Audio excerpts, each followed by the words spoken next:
Welcome to Rich Conversations. This is another one of our weekly guided reflection sessions where we're going to take about 40 to 50 minutes out of our day to just pose simple questions about our lives. And the point of this exercise is to think more about our own lives, our behaviors, habits, actions, so that moving forward, we can be a lot more precise in how we go about living our life. And like always, we start with 5 minutes of breathing. And this is just meant to get us to recenter ourselves by doing something that is so fundamental to us as a core of our human being.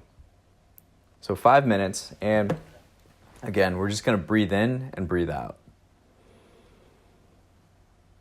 And any thoughts that come to our mind, we're just going to let them pass.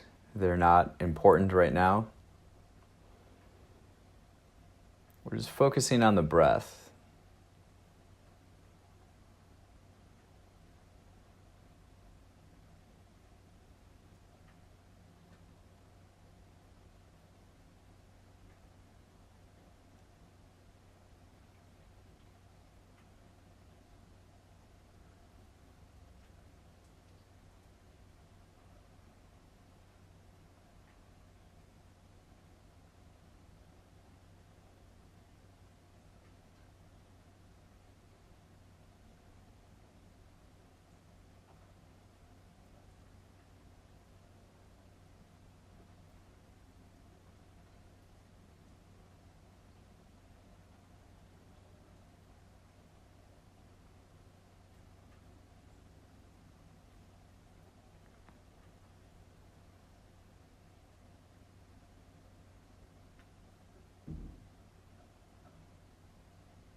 So that was 5 minutes. It goes by really quickly.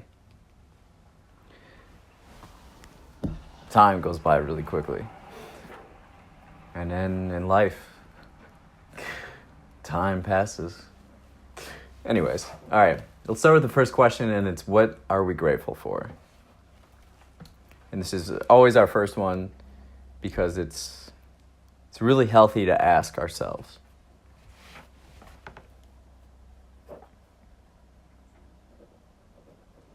What are we grateful for?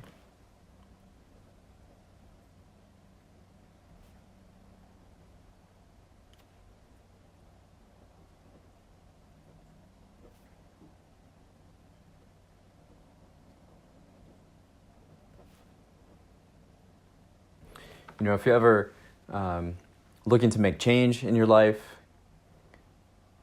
start with gratitude and patience. Those two things are the building blocks for the direction you likely want to be heading in. And gratitude is really simple. You just take a moment and think about what you're thankful for. And so it takes you kind of out of you and allows you to observe the world around you a bit more. You're kind of removing yourself in a way. And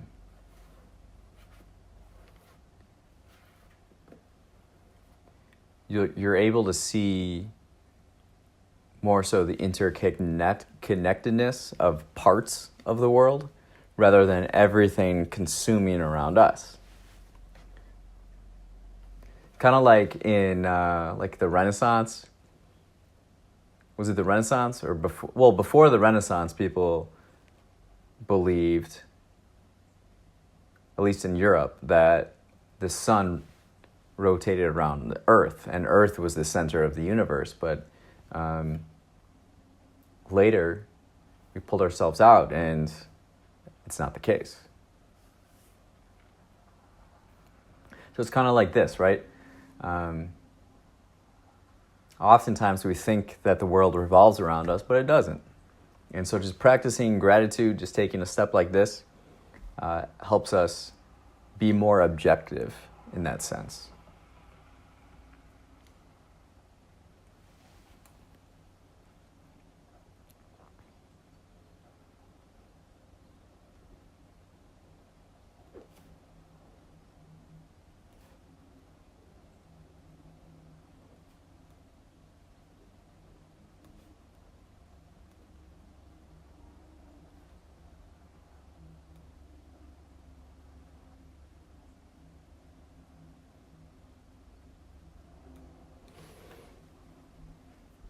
And so the next question is, how would we like to spend our next rainy day? As we're recording this, I'm inside on a rainy day. And this is actually the first reflection session that we've had in a while where I'm inside. So this is a new location too.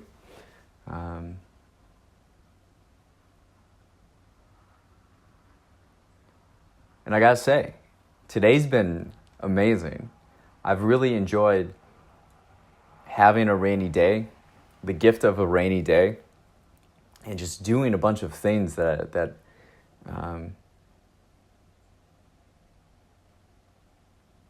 I've wanted to get done.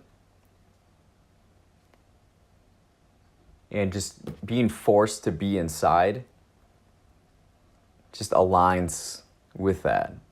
And it kind of shuts off the brain to think of all the other things we could do. I like that limitation in a way. We can use limitations to our advantage. So this question is like, how would you like to spend the next rainy day?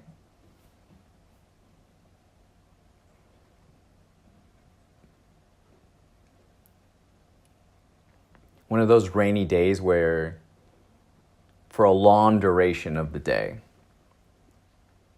it's just raining. there's no hope of going outside and the sun coming out and it being dry, the ground being dry, the environment being dry, materials being dry. You just gotta accept that it's a rainy day.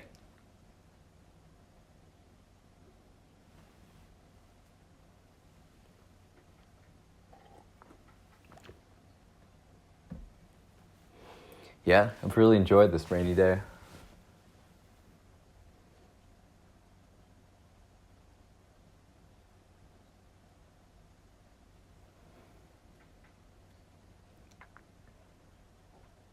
I was outside all day yesterday. I'm working on this project.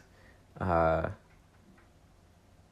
of the chairs around the fire pit here on the farm is rotted out. And it's been my favorite chair for years. There's this wooden, this wooden chair put together with like fence posts. I love the rusticness of it, the ruggedness, the outdoorsiness of it. And I haven't been able to sit on it since I've been back on the farm. And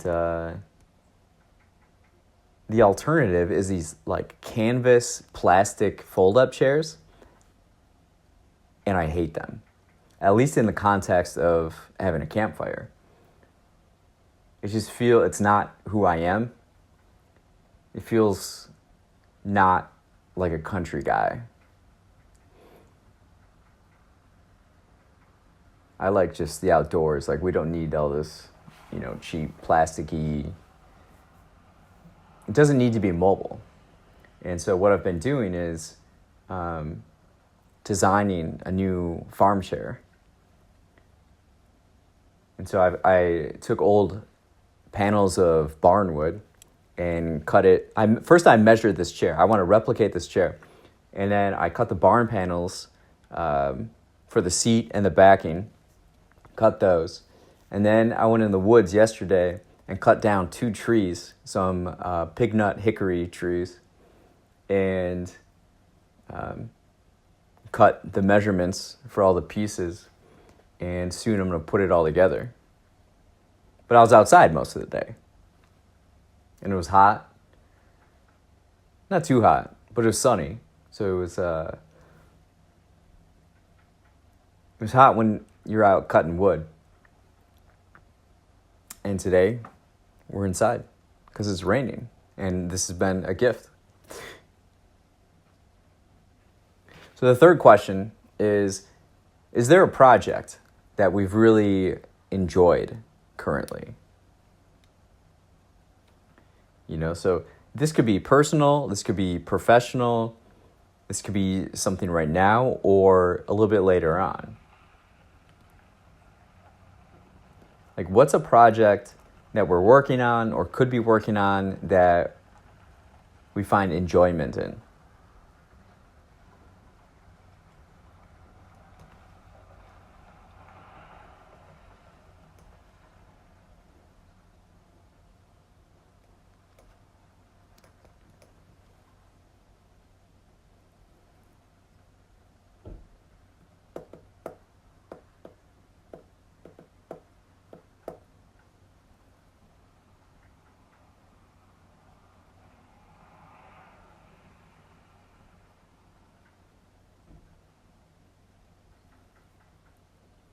Yeah, I find that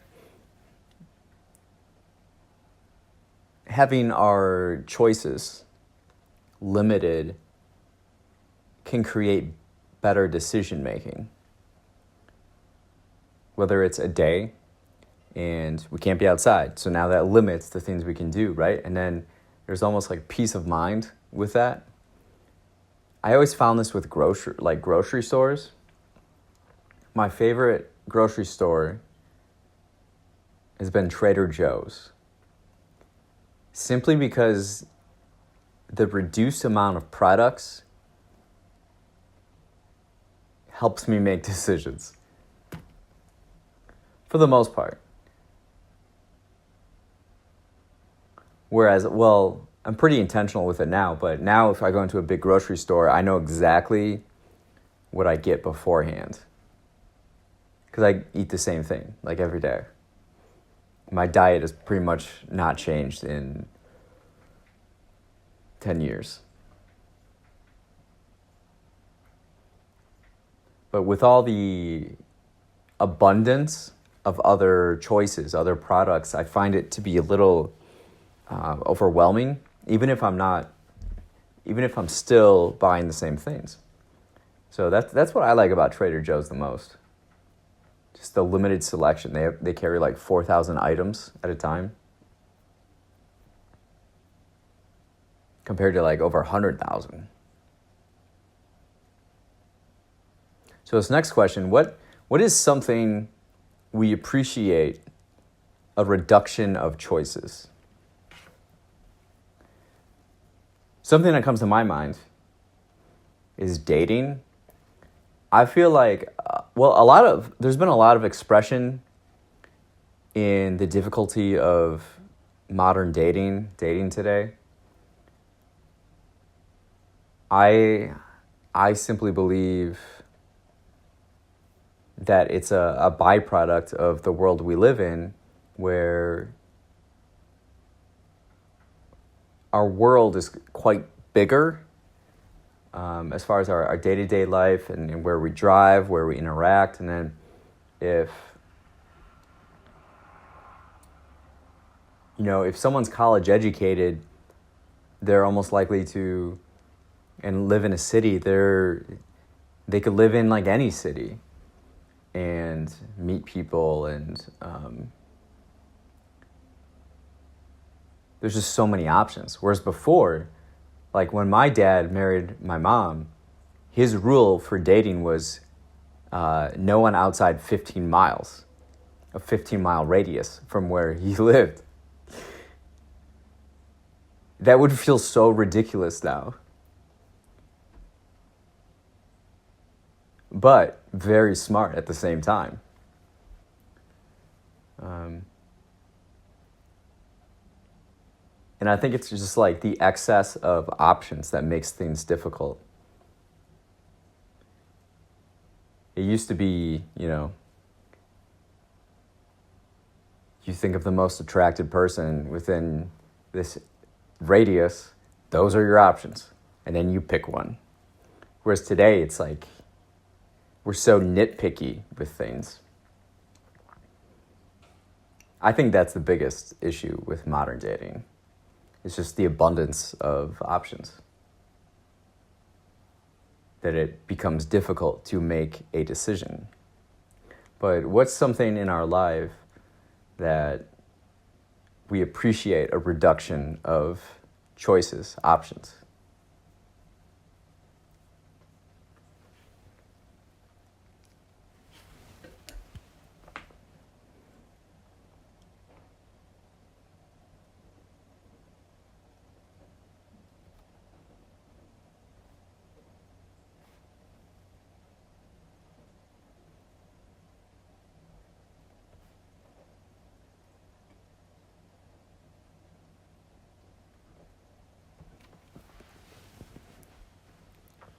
I worked at a restaurant for over 10 years, and my friend Felipe would work in the kitchen, and he would always bring up like the modifications. Customers come in and they want, oh, I don't want onions on this. Oh, I don't want tomatoes on that. Oh, can you do this to it? Can you change this? And you're like, yeah, sure. Because on the surface, it's not a big deal. But as a cook, you're getting all these different modifications, and you're trying to read them, and you're tracking them, and it all adds up. So then it puts more pressure and strain on them. And you would mention like other places, say like Shake Shack, or these more like artisan places. They have a menu, and that's what it is. That's what it is. So you either get it or you don't. There's no changing it up. And I think that's a really great model for efficiency. Because a lot of those places beforehand, the customer knows that's the experience, that's what this is. But like our restaurant, you could modify everything. So it's just like kind of different types. But that's something I pay attention to and I'm just aware of,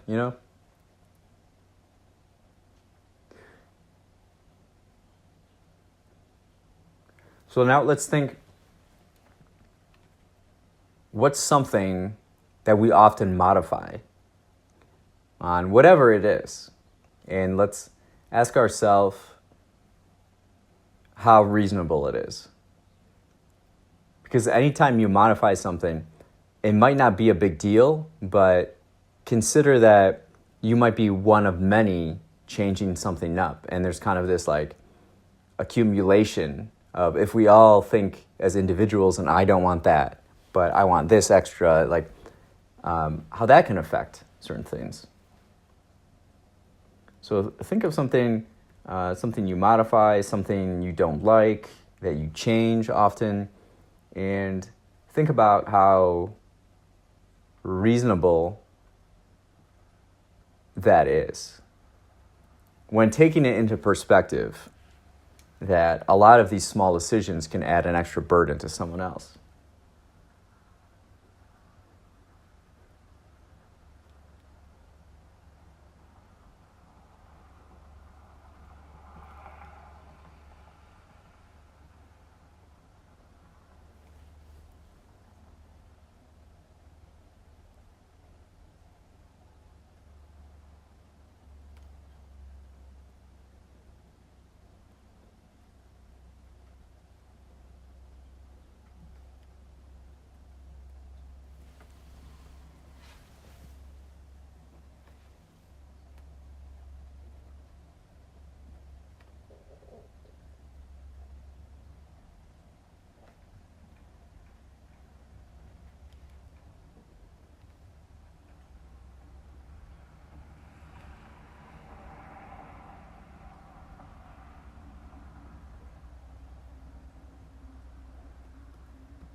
There's this place in Chicago called All Cheval, and then Small Cheval, and my friend would always point to this as an example.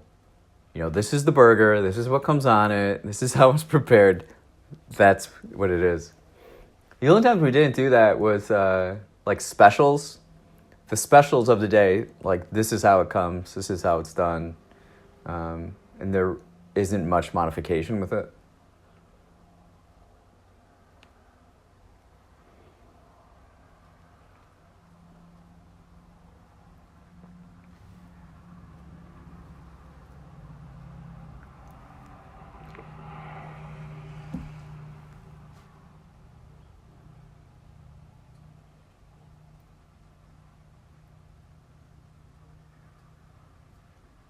A lot of times I'll go through the menu and see which doesn't have something I don't want originally. So I don't like mayo or ranch or any of those like creamy textures. And before I ask to have something removed, I'll try to find an option without it. The restaurant industry is so fascinating. It's so interesting. Really grateful for that experience in the service industry and just the behind the scenes of entertainment and food and beverage.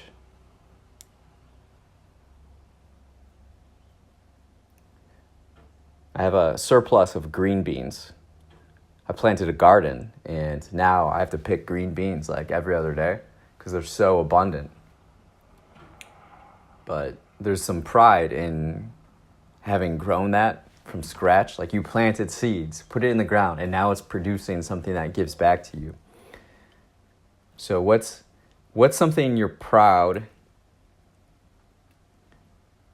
of producing from kind of a start to finish process? You know, it can kind of be like that project that we discussed earlier.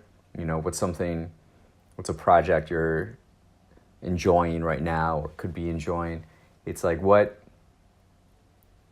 what's something you're proud of that you did from kind of start to finish that's like produced for you?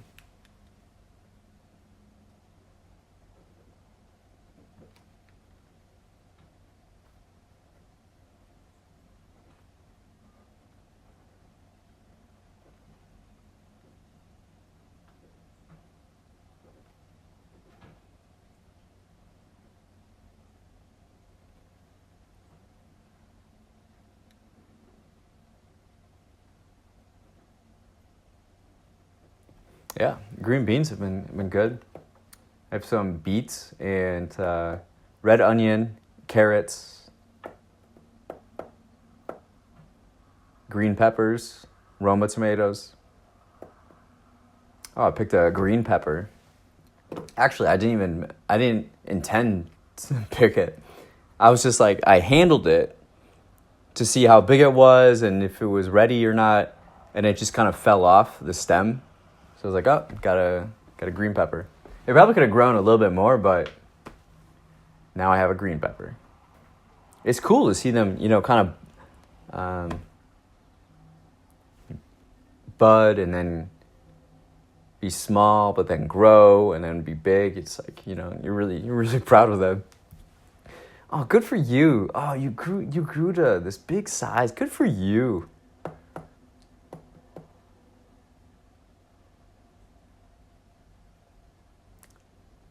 Yeah, I'm energized. I'm very curious about the red onions and energized for the Roma tomatoes. And definitely find things to put those on. Uses.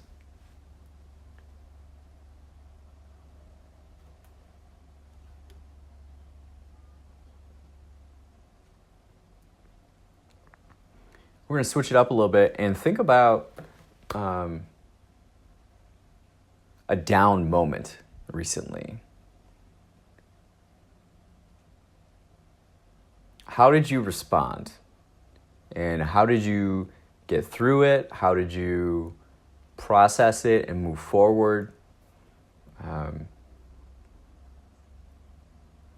That happened to me this last week. Just everything kind of being in my head. You know, everything's in our head and we kind of just feel overwhelmed or not in control in a way. And I just went outside and just sat. And just stared off into the distance. I stared at a soybean field and some trees. And just went back to breathing. Just breathing and observing feelings. So when was the last time we observed feelings where we were anxious and down, I guess?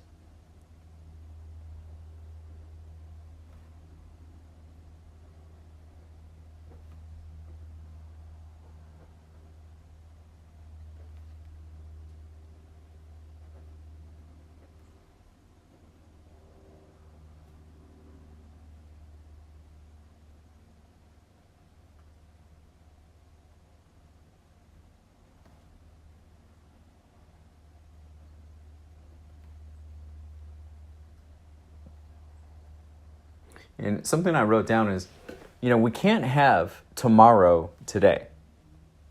We can't have yesterday today. We only have today. And keeping that in mind, oftentimes we're just like, our mind is spinning so much to thinking about the future. And we can become really anxious of, you know, preparing for that or thinking about that. Well, what if this happens? What if that happens? But tomorrow's not here, you know? We're here today. We're here today. And it's also very unhealthy to think about yesterday. Think about how things were. Think about how, everything has changed. And it's not what it used to be or we want it to be. It's, we wish we could have done this with this person or that relationship or that job or that project. We have to stop, right? We have to put some barriers on that and understand and know, no, we only have this moment. We only have this day.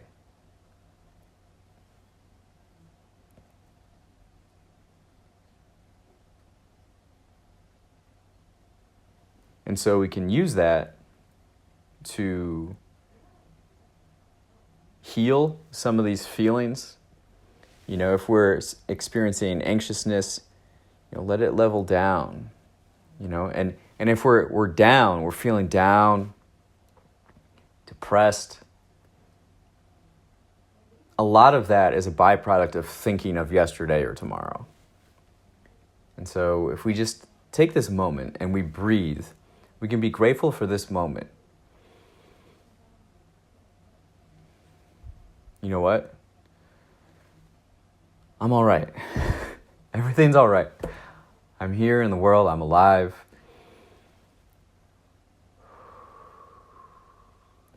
Now let's just take it one step at a time.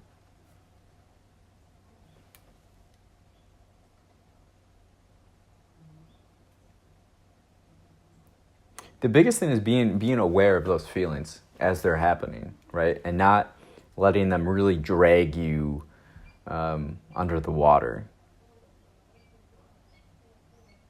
It's really important to, and it's a skill to be able to, when you're feeling it, be aware of it, and not identify with those feelings. You observe it. Okay, this is happening. You're not your feelings. It's just something you're experiencing as a human being, and we all experience it. So it's really important to develop that skill, develop that awareness to understand when it's happening and how to proceed forward. We can't have tomorrow today. We can't have yesterday today. We only have today.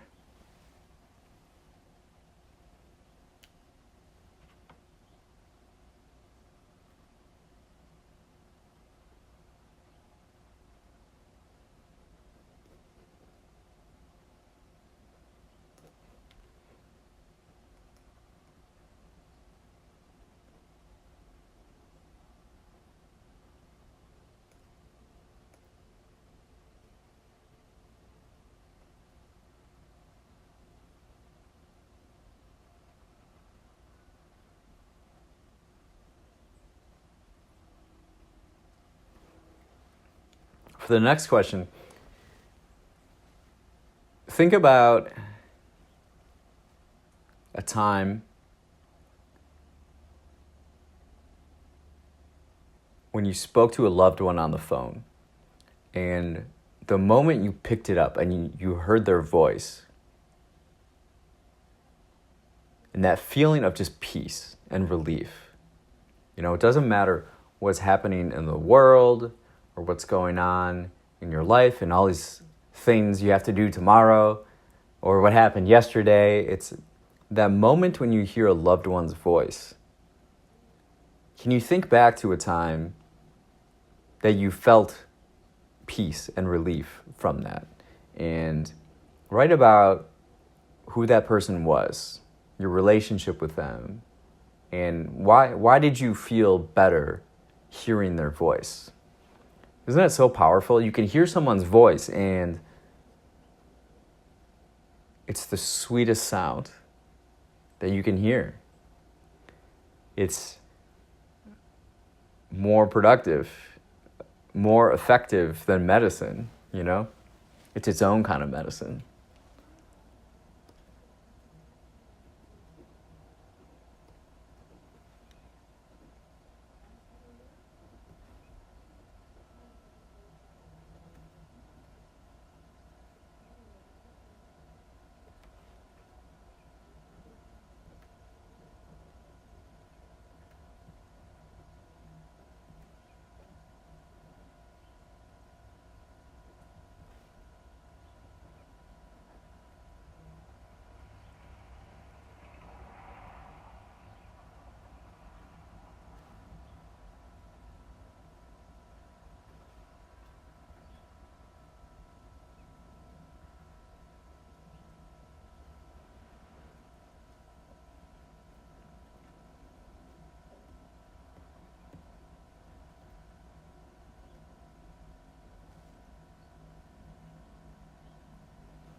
Now, for this next question, what are we curious about recently?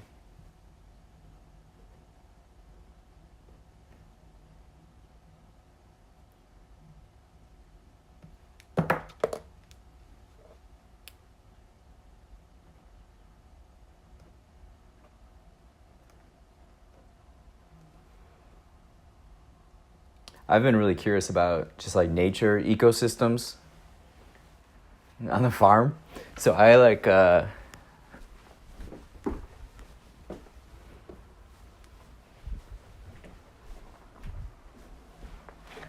yesterday I found this feather, and I think it's from a blue jay. I've been kind of playing hide and go seek with blue jays lately. They're quite beautiful creatures, but they can be very rude and very they can be bullies. But quite beautiful. And I think this is from a blue jay. Maybe like a heron or a crane. No, I think they'd be bigger. So that's something I'm curious about recently. It's just kind of observing nature around me and being curious about the different flora and fauna, the animals, the plants, and kind of how they all relate to each other. There's this big butterfly yesterday. I couldn't tell if it was a bat or a smaller bird. It was huge. It was a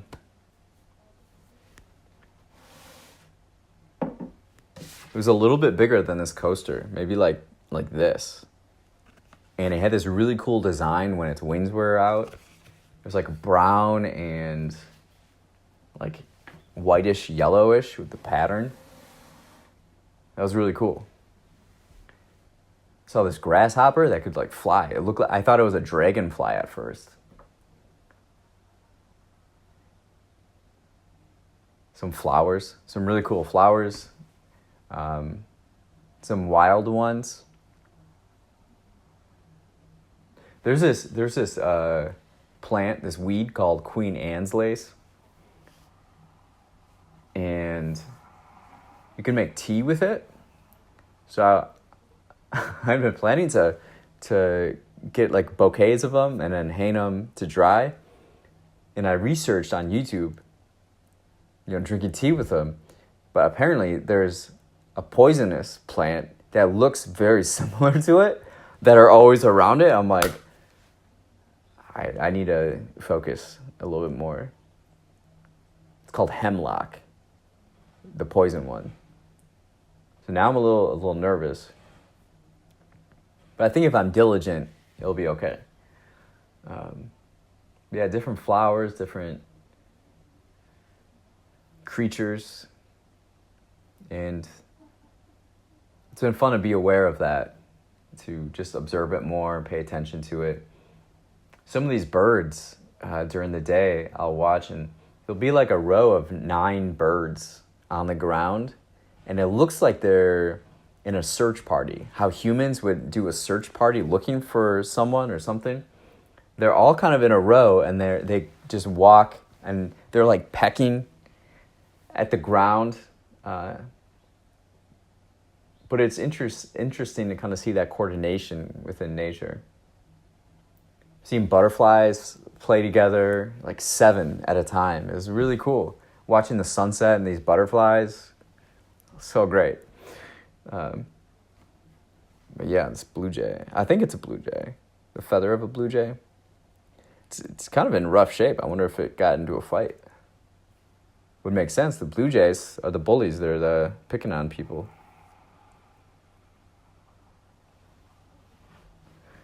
Last question. What are we energized for this upcoming week?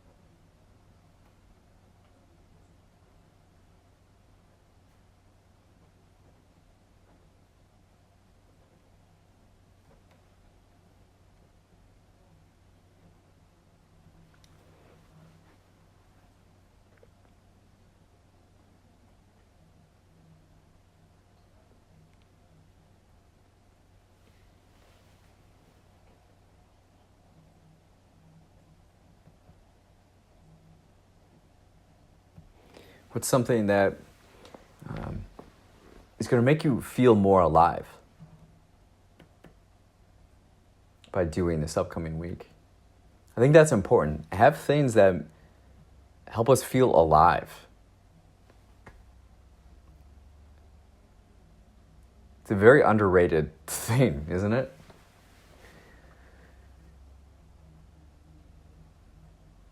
Think about that. What makes you feel alive? When was the last time you felt alive? What's something coming up that is going to help you feel alive?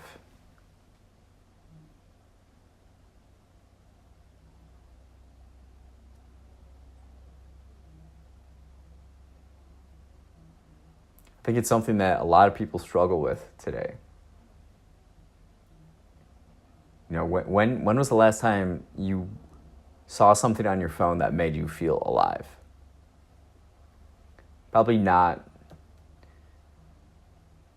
Probably incredibly disproportionate to the amount of time you spend on your mobile device, on your phone,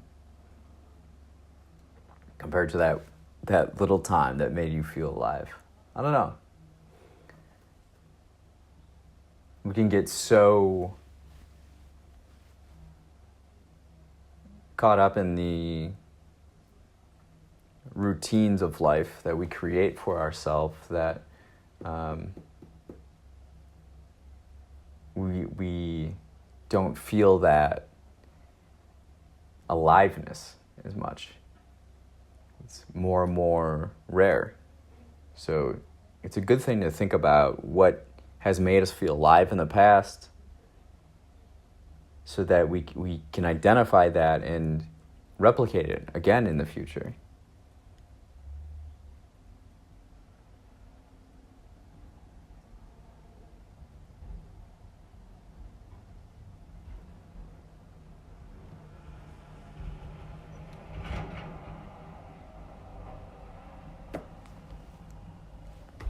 All right. That concludes this weekly guided reflection session. Thank you for being here and committing the time for yourself to just think more about life, your own experiences and thoughts, habits, actions. It's so valuable. Maybe not immediately, but when you do this with repetition, things become so clear.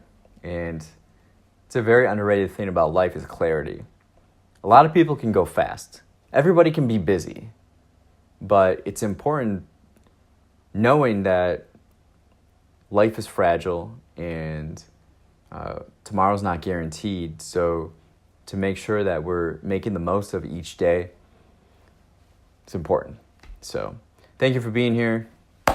Be well, America.